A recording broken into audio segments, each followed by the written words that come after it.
श्री स्वामी समर्थ. जय जय रघुवीर समर्थ. गुरुदेव दत्त.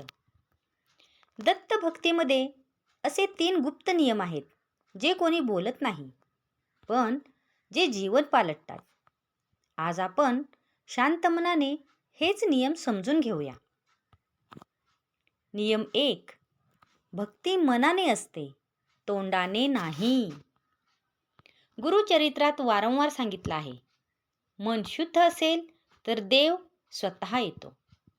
दत्त भक्ती म्हणजे मोठी पूजा नाही, तर मनातील स्वच्छता आहे.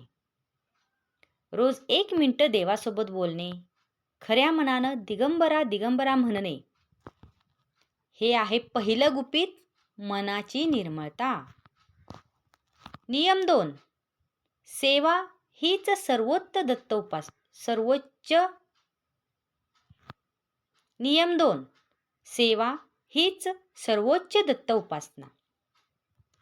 दत्ताची कृपा मिळवण्याचा सर्वात सोपा मार्ग म्हणजे सेवा. देवापेक्षा मोठा भक्त कोण? जिथे दया, सेवा, मदत आहे, तिथे दत्त स्वतः येतो. घरी येणाऱ्याला पाणी देणे, एखाद्या गरीबाला अन्न देणे, एखाद्या माणसाचा दिवस सुधारला तरी दत्त प्रसन्न होतो. हा दुसरा गुपित नियम आहे. सेवा म्हणजेच उपासना. नियम 3. कृतज्ञता. हे गुपित सर्वात प्रभावी आहे. विश्वास ठेवा, दत्त माझ्या पाठीशी आहे. रोज रात्री 3 गोष्टीसाठी दत्ताचे आभार माना.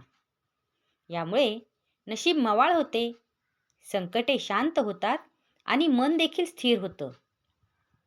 हा आहे 3रा नियम, कृतज्ञतेचा. ही 3 गुपितं जितकी साधी दिसतात ना, तितकीच प्रभावी देखील आहेत.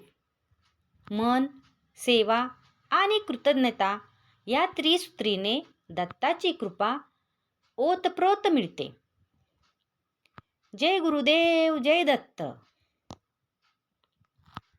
यासारखी अधिकाधिक आध्यात्मिक माहिती जाणून घेण्यासाठी आजच आपल्या ब्रह्मांड नायक चॅनलला लाईक करा, शेअर करा आणि सबस्क्राईब करा आणि जास्तीत जास्त लोकांपर्यंत ही माहिती पोहोचवा.